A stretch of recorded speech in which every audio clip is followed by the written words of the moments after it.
నిమిషములు కేవలం ఆయన ఆరాధిద్దామా? కేవలం ఆయన స్తుతిస్తారా? Just give him the praise, give him the adoration.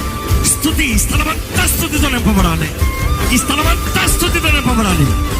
ఘనుడైన దేవా నీకు వందనములు, పునరుత్థానుడైన దేవా నీకు వందనములు.